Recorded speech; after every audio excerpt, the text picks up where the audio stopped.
First A यानी पहला वर्ग को बोलते हैं क्षारीय धातु, जिसको हम इंग्लिश में बोलते हैं एल्कली मेटल। सेकेंड ए यानी दूसरा वर्ग को बोलते हैं क्षारीय मृदा धातु, जिसको हम इंग्लिश में बोलते हैं alkali earth metal. Seventh A यानी 17 नंबर वर्ग को बोलते हैं हाइड्रोजन। 8 ए यानी 18 नंबर वर्ग को बोलते हैं निष्क्रिय गैस या आदर्श गैस, जिसको हम इंग्लिश में बोलते हैं नोबेल गैस। क्षारीय धातु 7th होते हैं, मतलब 7 होता है। क्षारीय मृदा धातु 6 होता है। हाइड्रोजन 5 होता है और निष्क्रिय गैस यानी 6 होता है। आप यहाँ देख सकते हैं ए आपका हो गया पहला वर्ग, जिसको हम बोलते हैं क्षारीय धातु। ए हो गया दूसरा वर्ग, जिसको हम बोलते हैं क्षारीय मृदा धातु। और ए आपका रहा तीसरा वर्ग, ए आपका रहा 7th ए यानी 17 नंबर वर्ग, जिसको हम बोलते हैं हाइड्रोजन। और ये रहा 18 नंबर वर्ग, जिसको हम बोलते हैं निष्क्रिय गैस। मुख्य क्वांटम संख्या कक्षा के बारे में बताता है। एजीमुथल क्वांटम संख्या उपकक्षा के बारे में बताता है। चुंबकीय क्वांटम संख्या कक्षक के बारे में बताता है। और चक्रण क्वांटम संख्या कक्षा या उपकक्षा में इलेक्ट्रॉन को हम लोग किस तरह से सजाते हैं उसके बारे में बताता है। पहला कक्षा में होता है 2 इलेक्ट्रॉन, दूसरा कक्षा में होता है 8 इलेक्ट्रॉन, तीसरा कक्षा में होता है 18 इलेक्ट्रॉन और चौथा कक्षा में होता है 32 इलेक्ट्रॉन। इस तरह से आप निकाल सकते हैं। अगर आपसे पूछेगा एस उपकक्षा में इलेक्ट्रॉन की संख्या कितना होता है तो 2 होता है। पी उपकक्षा में 6 होता है। डी में 10 होता है और एफ में क्या होता है 14 होता है। यहाँ 10 नहीं, यहाँ 14 होता है। एफ उपकक्षा में 14 होता है। हेलो फ्रेंड, मैं नीतीश कुमार आप सभी का स्वागत करते हैं स्टडी लिंक में। तो दोस्तों, जैसा कि आप लोग जान रहे हैं, हम आपको इलेक्ट्रॉनिक कॉन्फ़िगरेशन यानी इलेक्ट्रॉनिक विन्यास के बारे में आपको फुल थ्योरी पार्ट प्रोवाइड कर दिया गया। और इससे रिलेटेड आपको जितना भी इम्पोर्टेंट प्रश्न था और इम्पोर्टेंट प्रश्न का जितना भी इम्पोर्टेंट क्वेश्चन है, इसका पहला नंबर पार्ट भी प्रोवाइड कर दिया गया। और ये जो क्वेश्चन से रिलेटेड पार्ट है, ये दूसरा नंबर पार्ट है। तो जितना भी आपसे मतलब पूछेगा इंपॉर्टेंट क्वेश्चन, जितना भी बनेगा इलेक्ट्रॉनिक विन्यास से, वो आपको सारा करा दिया जाएगा जितना भी बनेगा।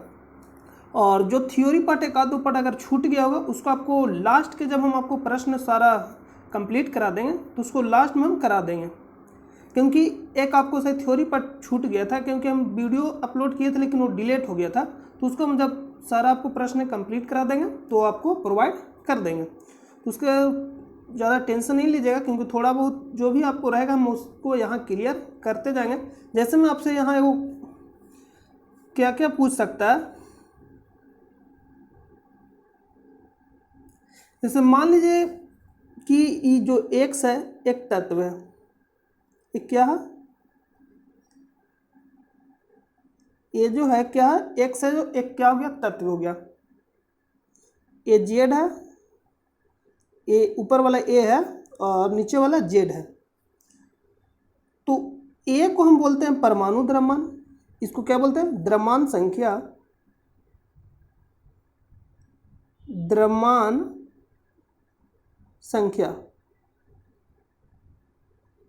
द्रव्यमान संख्या, इस पे बहुत ज़्यादा नॉर्मिकल प्रश्न भी पूछता है, सीधा भी आपसे पूछ लेते हैं कि ए जो है किसको सूचित करता है, द्रव्यमान संख्या।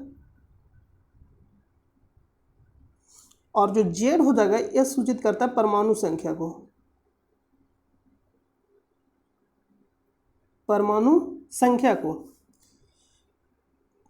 ये जो जेड है सूचित किसको करता है परमाणु संख्या को।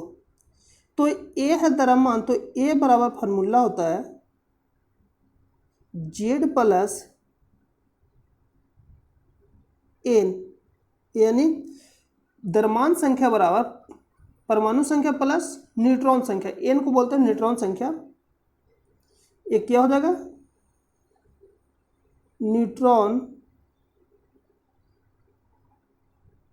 संख्या। इतना हो गया। और आपको याद जो रखना है कि जो जेड होता है पी के बराबर होता है। जेड होता है जो क्या होता है पी के बराबर होता है, और ई यानी इलेक्ट्रॉन संख्या के बराबर होता है। इलेक्ट्रॉन संख्या के बराबर कब होगा, जब कोई चार्ज नहीं होगा। जब क्या होगा कोई चार्ज ना हो, जब इस पे लिख दीजिएगा, जब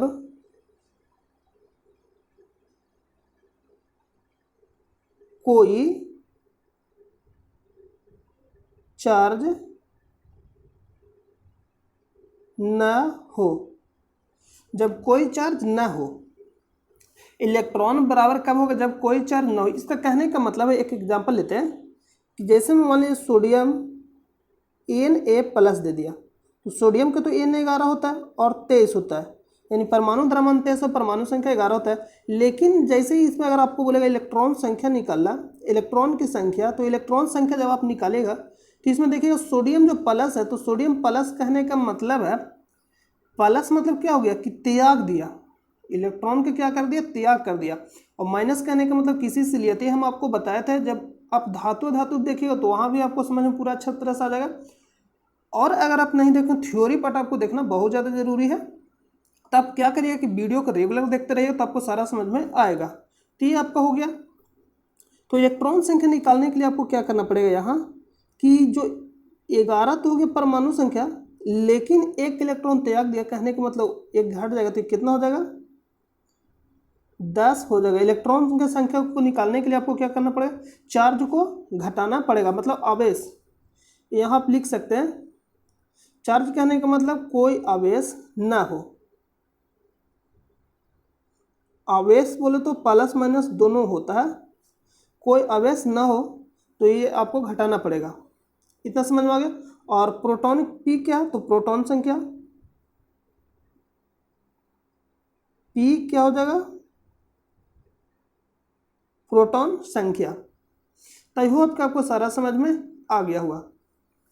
तो चलिए अब हम आपको प्रश्न पे ले चलते हैं। ये रहा प्रश्न, और जो भी थ्योरी पार्ट जो बच गया उसको हम आपको करा देंगे। एक भी थ्योरी पार्ट आपका नहीं छूटेगा, मतलब सारा आपको कंप्लीट कराया जाएगा, बिल्कुल फुल एकदम बिल्कुल सिलेबस आपको जितना भी चैप्टर आपका कंप्लीट कराया जाएगा, जो भी चैप्टर आपको पढ़ाया जाएगा, कि जहाँ से भी आपसे प्रश्न पूछे छूटना नहीं चाहिए।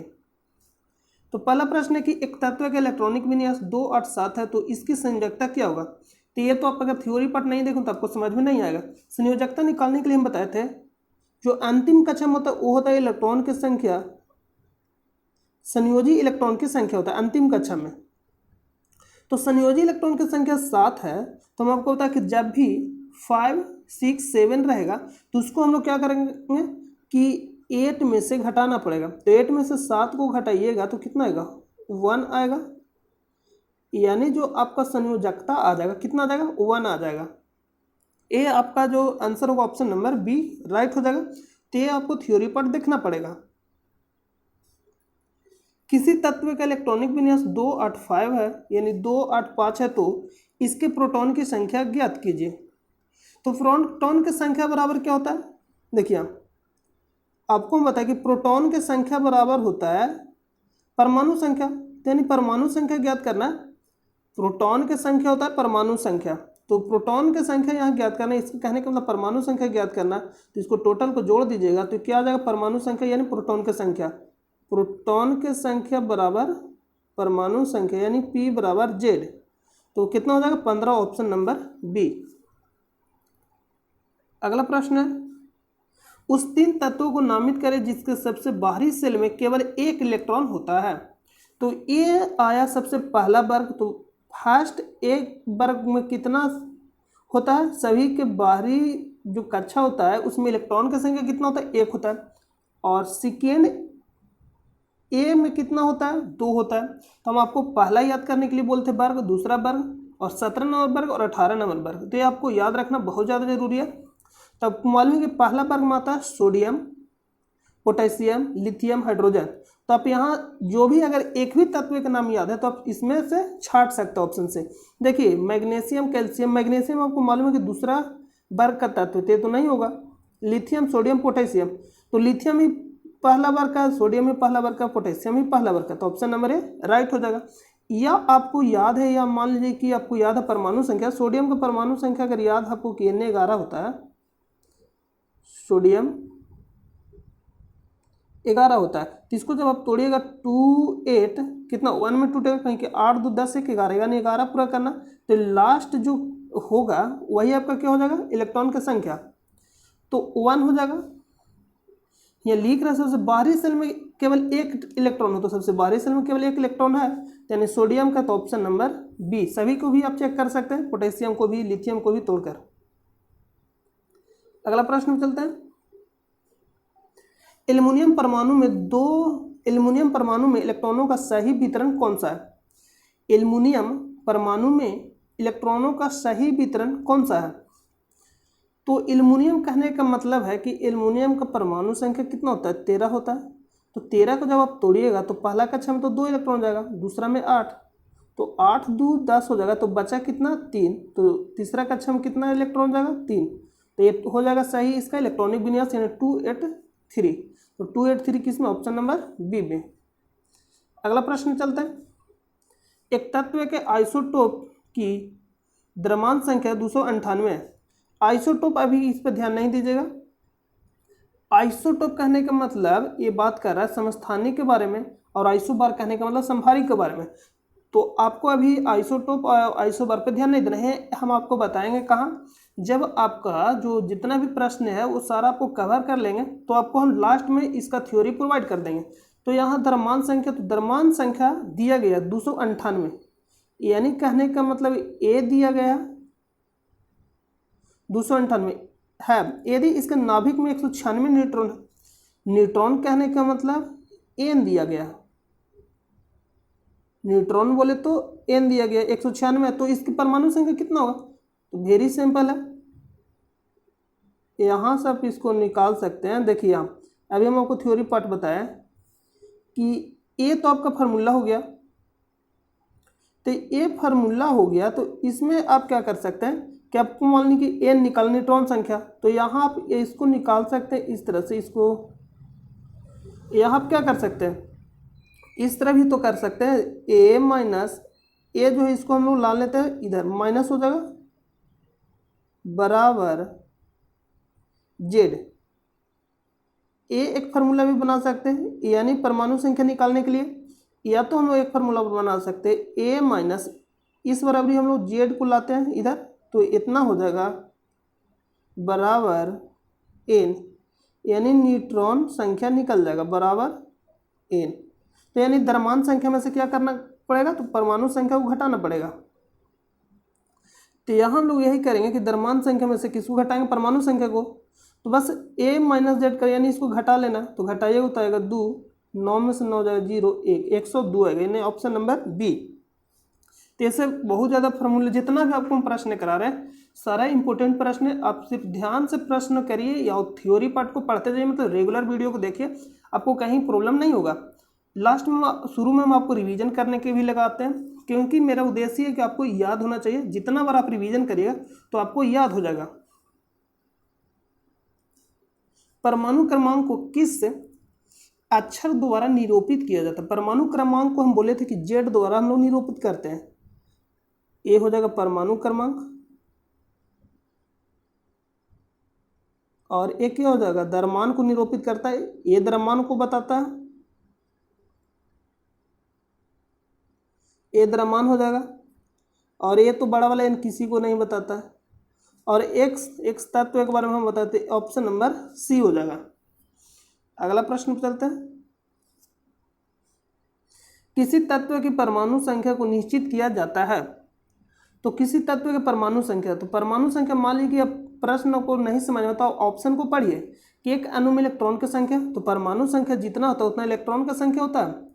एक अणु में न्यूट्रॉन की संख्या, एक तत्व की संयोजकता, एक अणु में प्रोटॉन की संख्या, तो ऑप्शन नंबर डी हो जाए, क्योंकि हम आपको बताते हैं कि जो परमाणु संख्या होता है वो प्रोटॉन संख्या के बराबर होता है। तो कहिए सर आप तो इलेक्ट्रॉन संख्या के भी बराबर बोले थे, लेकिन हम कब बताए थे कि इलेक्ट्रॉन संख्या के बराबर होगा? जब उस पर कोई आवेश नहीं होगा। लेकिन यहाँ ये फिक्स नहीं है कि इलेक्ट्रॉन की संख्या के बराबर हो सकता, आवेश उस पर अगर रहेगा तो क्या हो सकता है?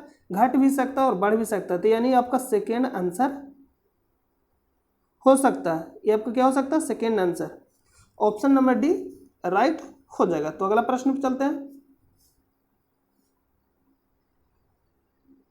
अगला प्रश्न है, एक तत्व का इलेक्ट्रॉनिक विन्यास 284 है, तत्व का नाम है, यानी टोटल आपको जोड़ना है, तो जोड़िएगा तो आएगा 14। तो 14 कहने का मतलब किस तत्व का परमाणु संख्या होता है, यानी परमाणु क्रमांक होता है? तो सिलिकॉन को होता है, सिलिकॉन ऐसा है 14। अगला प्रश्न चलते हैं। अगला प्रश्न है कि एक तत्व का इलेक्ट्रॉनिक विन्यास कितना है, तत्व का नाम बताइए। तो सारा का जोड़ लेना है, तो जोड़िएगा तो कितना है 19। 19 कहने का मतलब पोटेशियम K19 होता है। तो ये सब सिंपल है, जब आप थ्योरी पार्ट को देख लीजिएगा। नाइट्रोजन के परमाणु में उपस्थित न्यूट्रॉनों की संख्या है, नाइट्रोजन के परमाणु, तो नाइट्रोजन कहने का मतलब N7 होता है और इसका परमाणु कितना होता है, संख्या 7 होता है, परमाणु संख्या 7 होता है और 15 यानी 7 15। द्रव्यमान संख्या आपको क्या करना है कि परमाणु संख्या अगर विषम रहेगा तो दुगना करके बढ़ा देना और सम रहेगा तो दुगना करके ले लीजिएगा, क्योंकि आप एग्जैक्ट जब आप याद करिएगा उतना आसान नहीं है याद करना। तो आपको 1 से 30 तक याद रखना पड़ेगा और पहला वर्ग, दूसरा वर्ग और 17 नंबर वर्ग और 18 नंबर वर्ग, इतना आपको याद रखना चाहिए जो इम्पोर्टेंट है। इतना हो गया। तो निकालना न्यूट्रॉन की संख्या तो सिंपल है कि न्यूट्रॉन की संख्या को निकालने के लिए हम लोग क्या करेंगे, 15 में से 7 को घटा देंगे, 15 में से 7 को घटा देंगे। तो न्यूट्रॉन को जब संख्या लेगा तो कभी कभी क्या होता है कि यहाँ देखिए 7 और 14 भी ले सकता है। कहने का मतलब है यहाँ कि जो ये आपका लगभग में जो द्रव्यमान संख्या होगा 14 के आसपास होता है, मतलब यही होता है 14 पॉइंट समथिंग। तो इसको जब आप घटाइएगा तो कितना आएगा, 7 आएगा। तो न्यूट्रॉन संख्या निकालने के लिए बोले कि A माइनस जेड कर दीजिए, तो न्यूट्रॉन की संख्या निकल जाएगा, यानी परमाणु द्रव्यमान संख्या में से परमाणु संख्या को घटा लीजिए। तो ऑप्शन नंबर C राइट हो जाएगा। अगला प्रश्न है, एक परमाणु में न्यूट्रॉन की संख्या किसके बराबर होती है। एक परमाणु में न्यूट्रॉन की संख्या किसके बराबर, देखिए न्यूट्रॉन की संख्या पूछ रहा है कि किसके बराबर होगा। तो न्यूट्रॉन संख्या कहने का मतलब n के बारे में बात करते हैं, n बराबर भाट। तो a बराबर हम आपको बताया कि p प्लस n होता है, यही बताएं। तो हमको निकालना है n, तो हम ये भी तो कर सकते हैं, a माइनस p बराबर n। पी के जगह पी जेड भी लिख सकते हैं, क्योंकि प्रोटॉन की संख्या न्यूट्रॉन की संख्या के बराबर होता है। जो पी होता है किसके बराबर होता है, जेड के बराबर होता है। तो प्रोटॉन संख्या क्या हो जाएगा, परमाणु संख्या के बराबर होगा। तो पी के जगह आप जेड भी लिख सकते हैं। तो यहाँ लिख रहा है न्यूट्रॉन की संख्या किसके बराबर होता है। तो न्यूट्रॉन की संख्या जब आप निकालेगा तो द्रव्यमान संख्या माइनस प्रोटॉन संख्या या परमाणु संख्या, तो ऑप्शन नंबर बी हो जाएगा। किसके बराबर होगा, तो द्रव्यमान संख्या माइनस परमाणुओं की संख्या। अगला प्रश्न है, किसी परमाणु के नाभिक में मौजूद प्रोटॉन और न्यूट्रॉन की कुल संख्या के रूप में जाना जाता है। तो न्यूट्रॉन और प्रोटॉन की कुल संख्या को क्या बोलते हैं, A plus P plus N को हम लोग क्या बोलते हैं, द्रव्यमान संख्या, यानी P प्लस N को क्या बोलते हैं, द्रव्यमान संख्या। प्रोटॉन प्लस न्यूट्रॉन, तो ऑप्शन नंबर बी द्रव्यमान संख्या। कुल संख्या के रूप में जाना जाता है, द्रव्यमान संख्या के रूप में जाना जाता है। और नाभिक में क्या क्या मौजूद होता है, तो आप याद रखिए प्रोटॉन संख्या और न्यूट्रॉन संख्या। नाभिक में मौजूद होता है प्रोटॉन संख्या और न्यूट्रॉन संख्या। किसी तत्व का परमाणु क्रमांक नाभिक में मौजूद डॉट डॉट की संख्या के बराबर होता है। तो मान लीजिए कि नाभिक है, तो N प्लस P नाभिक में मौजूद होता है और इलेक्ट्रॉन होता है क्या होता है, चक्कर लगाता है। तो बोल रहा है किसी तत्व का परमाणु क्रमांक को नाभिक में मौजूद डॉट की संख्या के बराबर होता है। नाभिक में मौजूद डॉट संख्या के बराबर होता है कौन, परमाणु क्रमांक। तो ये सिंपल कह रहा है कि जो परमाणु क्रमांक है किसके बराबर होता है। तो हम बताया आपको कि जो परमाणु क्रमांक होता है वो किसके बराबर होता है, तो प्रोटॉन के बराबर होता है। तो प्रोटॉन के बराबर यानी कहने का मतलब ऑप्शन नंबर डी यानी पी के बराबर होता है। अगला प्रश्न है, एक तत्व के समस्थानिक की द्रव्यमान संख्या 298 है। यदि इसके नाभिक में 188 न्यूट्रॉन है तो इसकी परमाणु संख्या क्या होगा। तो द्रव्यमान संख्या में से क्या करना पड़ेगा कि होता है A बराबर होता है A बराबर जेड प्लस एन। A बराबर होता है जेड प्लस एन, तो हमको निकालना है परमाणु संख्या, निकालने का मतलब जेड निकालना। तो हम लोग तो ये भी तो कर सकते हैं A माइनस एन बराबर जेड, यानी जेड निकाल जाएगा। तो इसको क्या करना पड़ेगा, द्रव्यमान संख्या में से न्यूट्रॉन की संख्या को घटाना पड़ेगा। तो 298 में से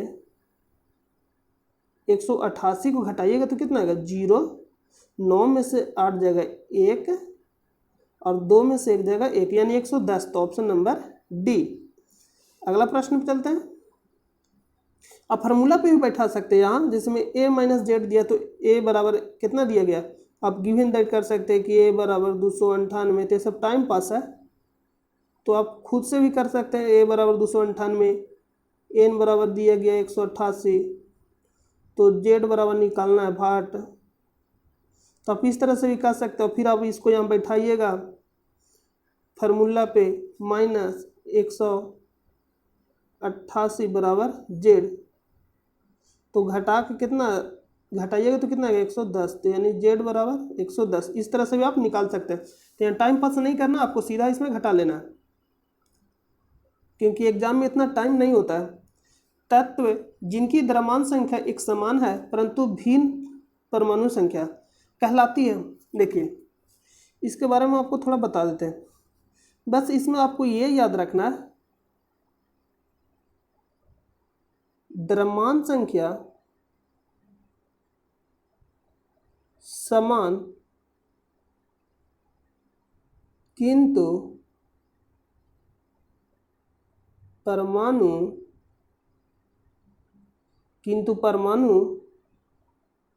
संख्या भिन्न क्या कहलाएगी, समभारिक।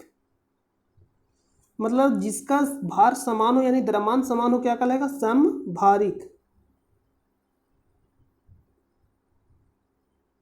समभारिक बोलिए या आइसोबार। आइसोबार को हिंदी में भी लिख देता है आइसोबार। तो इसको आप ध्यान दीजिएगा, इसको हिंदी में भी लिख देगा आइसोबार, इस तरह से आइसोबार। तब इसको ध्यान दीजिएगा, इस तरह से लिख देगा। द्रव्यमान संख्या, यहाँ पे आप संख्या नोट कर लीजिएगा, द्रव्यमान संख्या समान किंतु परमाणु संख्या भिन्न हो, क्या कहलाएगा, समभारिक यानी आइसोबार यानी समभारिक। और समस्थानिक हम लोग किसको कहेंगे, परमाणु परमाणु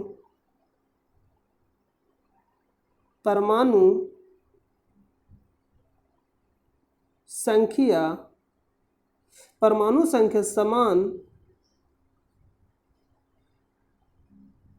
किंतु द्रव्यमान संख्या भिन्न। परमाणु संख्या समान किंतु द्रव्यमान संख्या भिन्न क्या कहलाएगा, समस्थानिक। समस्थानिक कहलाएगा, यानी ये कहलाएगा आइसोटोप।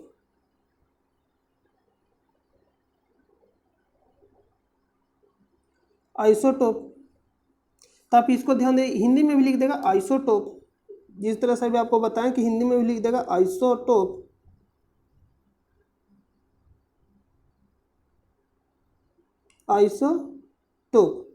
इतना हो गया।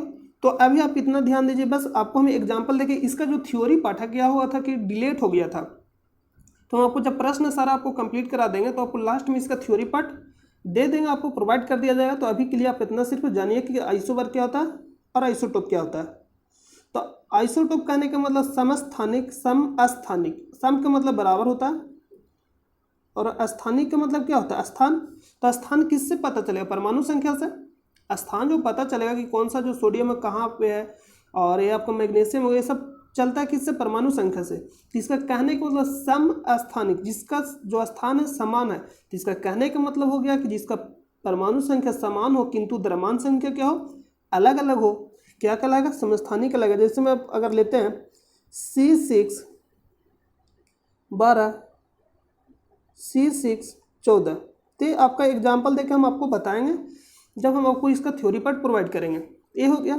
और आइसो बार में क्या ध्यान देना है, जिसका समभारिक यानी भार कहने के मतलब द्रव्यमान संख्या, जिसका द्रव्यमान संख्या समान हो किंतु परमाणु संख्या भिन्न हो समभारिक कहलाएगा, आइसोबरिया या समभारिक।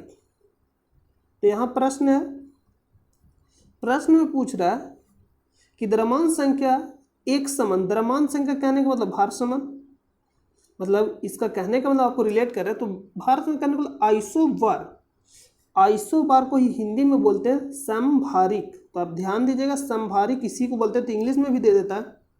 और आइसोटोप हम लोग किसको बोलते हैं, जिसका परमाणु संख्या समान हो किंतु द्रव्यमान संख्या भिन्न हो। अगला प्रश्न है, डॉट की संख्या परमाणु की द्रव्यमान संख्या और परमाणु के क्रमांक के अंतर के बराबर होती है।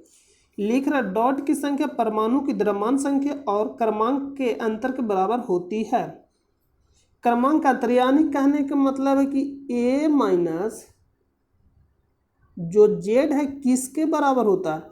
तो हम आपको अभी निकाल कर बताएं कि ए बराबर होता है जेड प्लस एन, ए बताएं, और यहाँ से आप निकालिएगा ए माइनस जेड बराबर एन आएगा, एन आएगा। तो एन कहने का मतलब है न्यूट्रॉन संख्या के बराबर होगा, तो ऑप्शन नंबर सी। अगला प्रश्न है,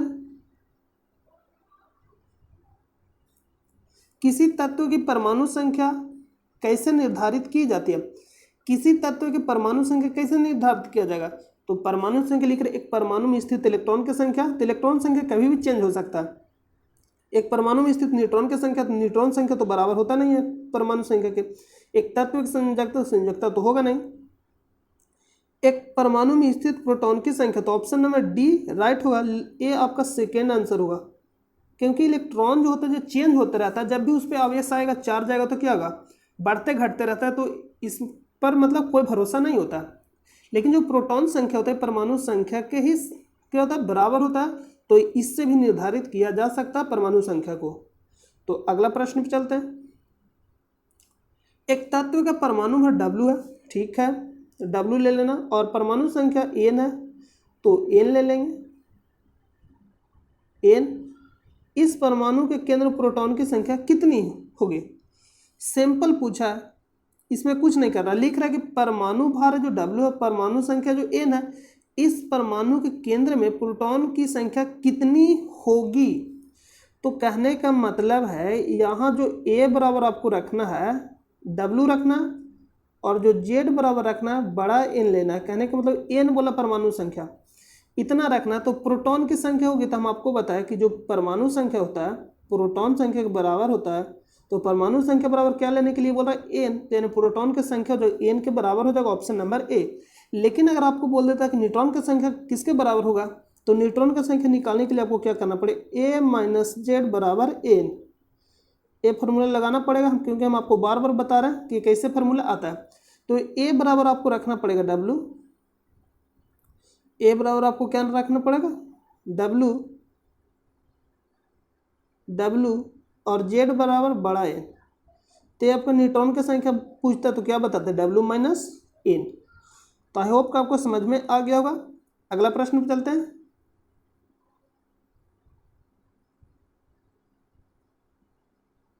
अगला प्रश्न है, एक तत्व का परमाणु भार W और परमाणु संख्या n है, इस परमाणु के केंद्र प्रोटॉन की संख्या कितनी होगी। प्रोटीन नहीं, हम लोग भोजन नहीं कर रहे हैं, प्रोटॉन की संख्या कितनी होगी। तो सेम क्वेश्चन रिपीट हो गया, तो ऑप्शन नंबर ए हो जाएगा। एक तत्व की परमाणु संख्या किसके बराबर होती है। परमाणु संख्या प्रोटॉन की संख्या के बराबर होता है। जो परमाणु संख्या होता है P बराबर Z, ये बराबर होता है, तो ऑप्शन नंबर डी प्रोटॉन की संख्या के बराबर होगा। न्यूक्लियस में डॉट डॉट परमाणु क्रमांक को दर्शाता है एटॉमिक नंबर को। तो न्यूक्लियस में होता है N प्लस P, तो बोला न्यूक्लियस में, इसी को न्यूक्लियस भी बोलते हैं, नाभिक भी बोलते हैं। तो नाभिक बोलिए, न्यूक्लियस बोलिए, इसमें क्या होता है न्यूट्रॉन प्लस प्रोटॉन। तब से भी प्रश्न पूछेगा नाभिक में क्या होता है न्यूट्रॉन प्लस प्रोटॉन, आप इसको ध्यान दीजिएगा। न्यूक्लियस में डॉट परमाणु क्रमांक एटॉमिक नंबर को दर्शाते हैं। जो न्यूक्लियस में उपस्थित होता है न्यूट्रॉन और प्रोटॉन, उसमें से कौन है जो परमाणु क्रमांक को दर्शाते हैं, यानी एटॉमिक नंबर को। तो हम आपको बताएं कि जो P होता है Z के बराबर होता है, यानी परमाणु क्रमांक के बराबर होता है, तो P दर्शाएगा। तो ऑप्शन नंबर ए, यानी P को बोलते हैं प्रोटॉन, और ये नाभिक में उपस्थित होता है, इसी को हम नाभिक भी बोलते हैं। नाभिक या क्या बोलते हैं इसी को, न्यूक्लियस। आप याद रखिए नाभिक में क्या क्या होता है, न्यूट्रॉन प्लस प्रोटॉन। तो अगला प्रश्न पे चलते हैं। तो अगला प्रश्न हो गया समाप्त। तो आज के लिए हम लोग इस वीडियो को यहीं रोकेंगे। तो आई होप कि आपको सारा समझ में आ गया होगा। हम उम्मीद करते हैं कि आपको सारा समझ में आ गया होगा। और आप जो देख रहे होंगे, ये जो प्रश्न है जो आपका चल रहा है, आप देख रहे होंगे थ्योरी पार्ट देखकर, क्योंकि थ्योरी पार्ट अगर आप नहीं देखें तो आपको समझ में नहीं आएगा, और जब समझ में नहीं आएगा तो बदलाव आप हमें कर दीजिएगा। तो इसलिए है कि आप थ्योरी पार्ट देखकर ही इस वीडियो को देखिएगा तो ज़्यादा आपको समझ में आएगा। तो आई होप कि आपको सारा समझ में आ गया होगा। तो अगर चैनल पर आप नए हैं तो चैनल को आप सब्सक्राइब जरूर करें, जिससे आपके पास नोटिफिकेशन चला जाएगा और आप वीडियो को आसानी से देख सकते हैं। और अगर आप मैथ पढ़ना चाहते हैं, हिंदी या इंग्लिश, तो इसके लिए आप सर्च करिए स्टडी नंबर 1 ऑनलाइन क्लास। आप वहाँ से फुल डिटेल के साथ आप हिंदी और इंग्लिश दोनों मीडियम में आप मैथ को पढ़ सकते हैं और इन्जॉय कर सकते हैं। और चैनल पर नए हैं तो आप क्या करेंगे, टेलीग्राम चैनल से जुड़ जाइए, और इसको ज्वाइन होने के लिए आपको जाना पड़ेगा वीडियो के डिस्क्रिप्शन में, वहाँ से आपको लिंक मिलेगा, वहाँ से आप ज्वाइन हो सकते हैं। तो आई होप कि आपको सारा ये सब समझ में आया होगा। तो चलिए हम लोग मिलते हैं नेक्स्ट वीडियो में। जब तक के लिए अपना ख्याल रखिएगा। जय हिंद, जय भारत।